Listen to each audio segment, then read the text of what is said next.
को नमस्कार। आज हम पढ़ेंगे तीसरा पाठ कक्षा 10 के अंदर धातु व अधातु। तो सबसे पहले हम शुरू करते हैं धातु क्या होती है। ठीक है, तो आज की हेडिंग है धातु। देखो, आपको पता होना चाहिए धातुएं क्या होती हैं कि वे तत्व जो इलेक्ट्रॉन त्यागते हैं और त्यागते ही क्या बन जाते हैं, धनायन बन जाते हैं, वे धातु कहलाते हैं। तो इन धातुएं क्या होती हैं जो इलेक्ट्रॉन त्यागती हैं और त्याग कर धनायन बन जाती हैं, यानी पॉजिटिव चार्ज आता है, वो क्या कहलाती हैं, धातु। तो लिखना है कि वे तत्व जो इलेक्ट्रॉन त्याग कर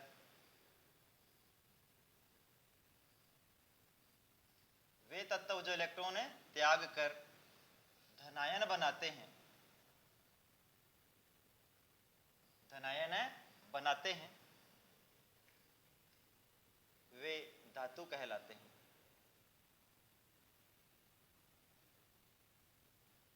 वे धातु कहलाते हैं। तो ये तो थी धातु की परिभाषा। अब हम बात करेंगे इसके गुणों की। इनके गुणों के आधार पर भी प्रश्न पूछे जाते हैं। तो हेडिंग है गुण। तो पहला गुण अगर देखें, पहला गुण जैसे, ठीक है ना, धात्विक चमक।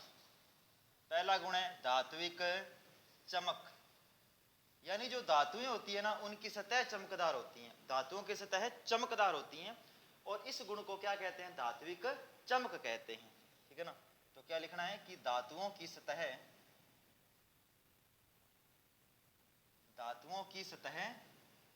चमकदार होती हैं, चमकदार होती हैं, और इस गुण को ही क्या कहेंगे, धात्विक चमक कहेंगे। दूसरा ध्वनिक, ध्वनिक या सोनोरस। सुनो भाई, ध्वनिक या सोनोरस। देखो, धातुओं को जो पीटा जाता है या ये कठोर सतह से टकराती हैं तो ये आवाज उत्पन्न करती हैं, ध्वनि उत्पन्न करती हैं। जैसे स्कूल की घंटी को जैसे ही हम बजाते हैं तो वो आवाज उत्पन्न करती है, ध्वनि पैदा करती है। उस गुण को क्या कहेंगे, ध्वनिक। ठीक है ना, तो इनको मतलब धातुओं को, इनको पीटने पर या कठोर सतह से टकराने पर,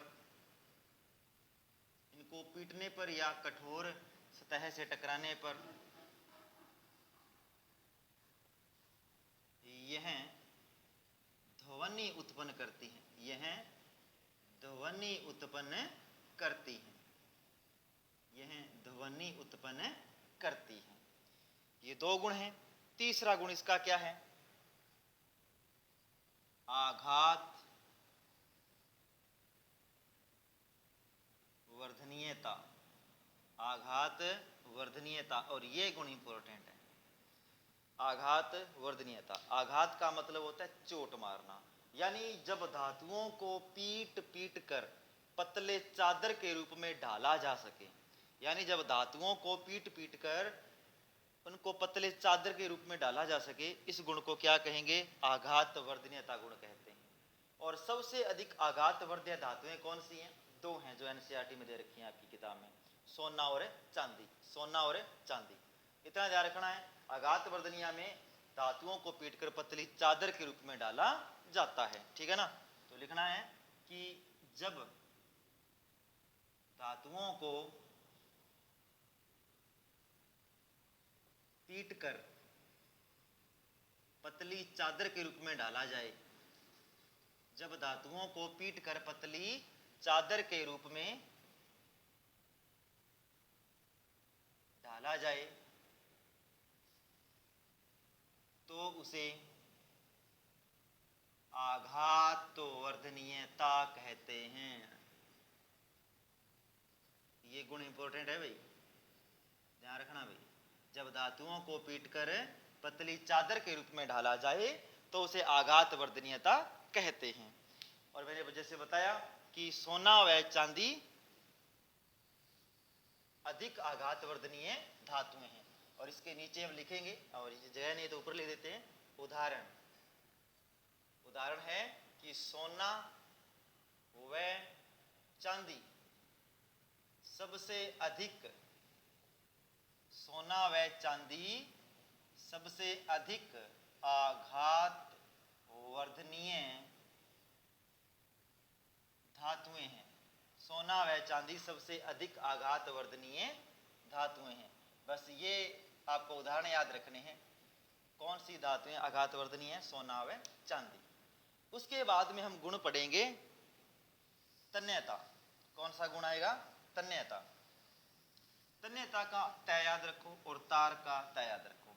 तन्यता का पहला अक्षर क्या है, तय, और एक होती है तार, तार का पहला अक्षर तय याद रखो। यानी जब धातुओं को खींच खींच कर पतली तार बनाया जा सके, यानी तार के रूप में डाला जा सके, यानी जब धातुओं को खींचकर उनको तार बनाया जा सके या तार के रूप में डाला जा सके, इस गुण को क्या कहेंगे, तन्यता। और जो सोना है वो सबसे अधिक तन्य धातु है। आपकी एनसीईआरटी में तो यहाँ तक दे रखा है कि 1 ग्राम सोने से 2 किलोमीटर तक लंबी तार बनाई जा सकती है। ये एनसीईआरटी का फैक्ट है आपका, ठीक है ना। अगला गुण कौन सा है, तन्यता। तन्यता अगला गुण है, ठीक है ना। तो जब धातुओं को खींचकर, जब धातुओं को खींचकर उनके पतले तार बनाए जाएं,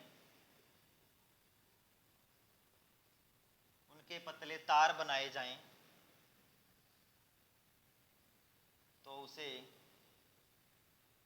तन्यता कहते हैं, तो उसे तन्यता कहते हैं। चलो ठीक है। सोना सबसे अधिक तन्य धातु है। सोना सबसे अधिक तन्य धातु है, तन्य धातु है। और जो फैक्ट है वो मैं लिख देता हूं, 1 ग्राम सोने से, 1 ग्राम सोने से 2 किलोमीटर तक लंबा तार बनाया जा सकता है, तक लंबा तार बनाया जा सकता है। 1 ग्राम सोने से 2 किलोमीटर तक लंबा तार बनाया जा सकता है। तो ये धातुओं के गुण थे। अगला गुण हम पढ़ रहे हैं चालकता। कौन सा गुण है, चालकता।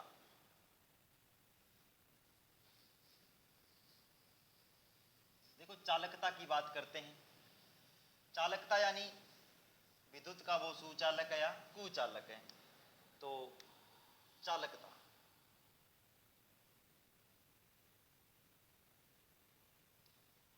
ठीक है ना। चालकता में क्या आता है कि धातुएं विद्युत की सुचालक होती हैं, लेकिन एक दो धातुएं ऐसी भी हैं, ठीक है ना, जो ऊष्मा की कुचालक हैं। तो आपको ये लिखना है कि धातुएं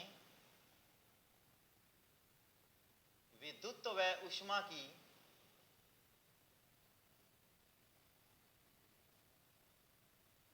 सुचालक होती हैं।